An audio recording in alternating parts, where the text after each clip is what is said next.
ground by punching them, kicking them, striking them with a weapon. You can use any sort of throwing technique, except you are not allowed to strike them pretty much anywhere except the front of the throat, the back of the neck, vertically on the spine, or in the backs of the knees. You can't kick them in the back or the side of the knees, and you're not allowed to stomp on their foot or strike them on the foot.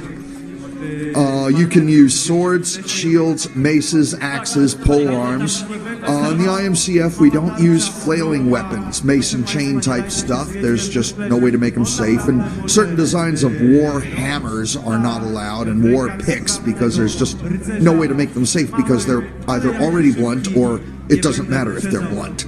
You'll still kill somebody. The armor, they're armored head to toe. It's got to be steel. It can be stainless steel, but no aluminum or nothing like that.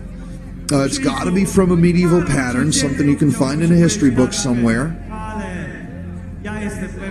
And the weapons all have to be within a certain weight range, depending upon the class of weapon. No sharp points, it's all got to be rounded, and no sharp edges, it's all got to be blunted.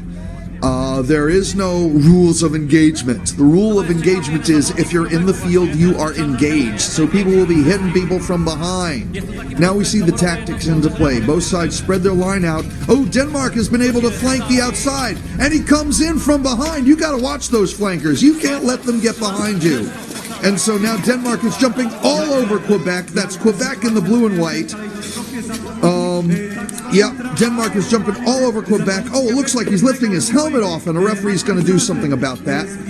Here comes Denmark trying to push a Quebecois down. There he goes. They reset the fight. That's A.C.L, I believe, the giant Quebecois, who's pinning him down and is now getting beat up by two guys. His partner's getting beat up by another guy. Looks like it's 4-on-2 right now. No, 3-on-2. Denmark on Quebec. They got him down. Now it's 3-on-1, and that's the match. Denmark takes Quebec.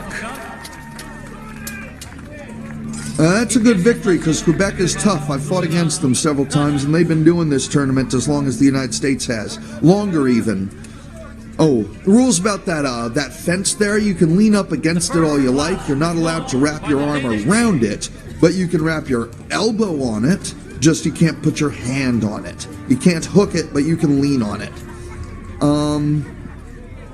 But those fences are pretty sturdy, and you can see that they're pinned into the ground, but still, when you hit them with this kind of force, it's going to shake it.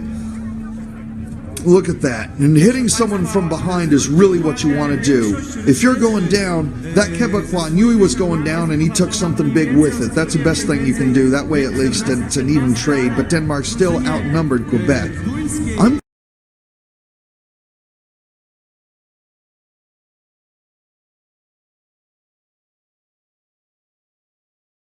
If he were to turn his back, that Quebecois would have nailed his friend in the back. Ooh, did you see that knee to the face that was happening? Yeah, so here we go, round 2. Let's get a good field view. Let's see what's happening here. Dane is walking forward with a cocky sort of attitude. Quebec is facing them off one-on-one, trying to match strength for strength. There's a tussle going on there. That took their poleaxer out of the action. That's a win for Quebec. That's a win for Quebec, because that's sort of shield against Quebec. Denmark tripped over his own feet trying to get Quebec.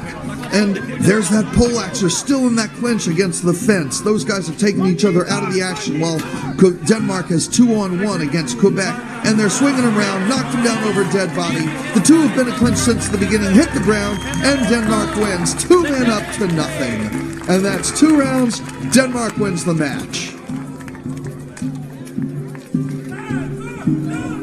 Woo! There is nothing rotten in the state of Denmark. They are good and they are on. Quebec's got to step up their game if they're going to fight. If they're going to win fights against teams like Denmark here.